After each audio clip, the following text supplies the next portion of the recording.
Carta del Padre Pío de Pietrelcina para hoy 24 de enero. Carta dirigida a Rafaelina Sherace.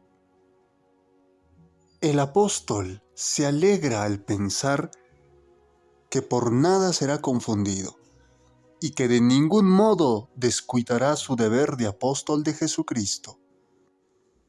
Se alegra también de que en su cuerpo, incluso en medio de todas las cadenas a las que está sometido, Jesús siempre será glorificado.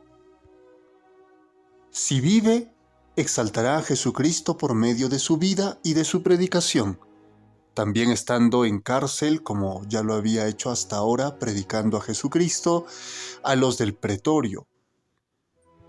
Si en cambio es martirizado, glorificará a Jesucristo ofreciéndole el supremo testimonio de su amor.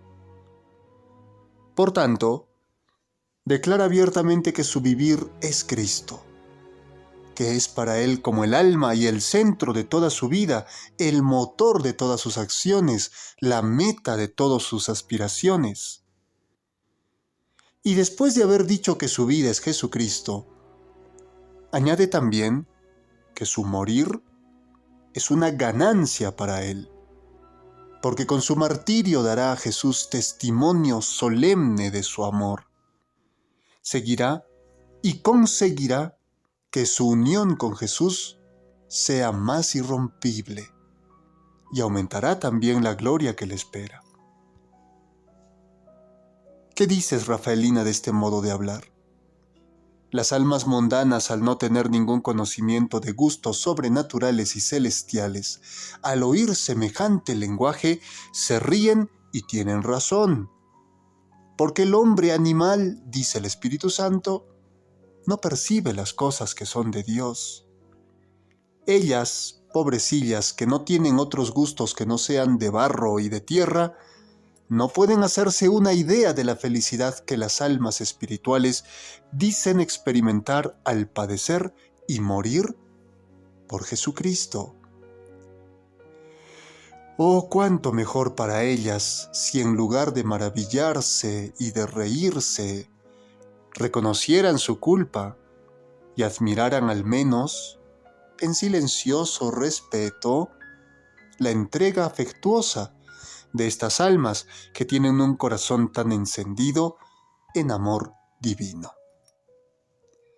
La fecha original de esta carta, 23 de febrero de 1915. Servir a Dios es cumplir con sus mandamientos, cumplir con los preceptos de la Iglesia Católica. Y para cumplirlos necesitas sí o sí de la gracia. Y para tener la gracia necesitas oración y sacramentos. Cuando tú vas siempre en pos de los sacramentos y la oración, continuamente buscas estos medios, estás imitando al apóstol San Pablo, tal como nos dice el Padre Pío en esta carta.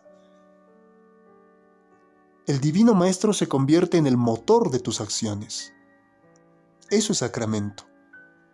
Sobre todo cuando hablamos de la comunión, cuando hablamos de la Eucaristía. El motor para tus acciones, ¿cuáles son tus acciones? Cumplir con los deberes, con los mandamientos, con los preceptos del Evangelio. Y eso no lo puedes hacer por ti mismo porque no tienes fuerza. Necesitas ese motor, ese impulso, esa energía, en una palabra, esa gracia. La gracia santificante que te da el bautismo y que recuperas en el sacramento de la penitencia. Si caíste en pecado mortal, pierdes la gracia santificante, pero la recuperas en el confesionario.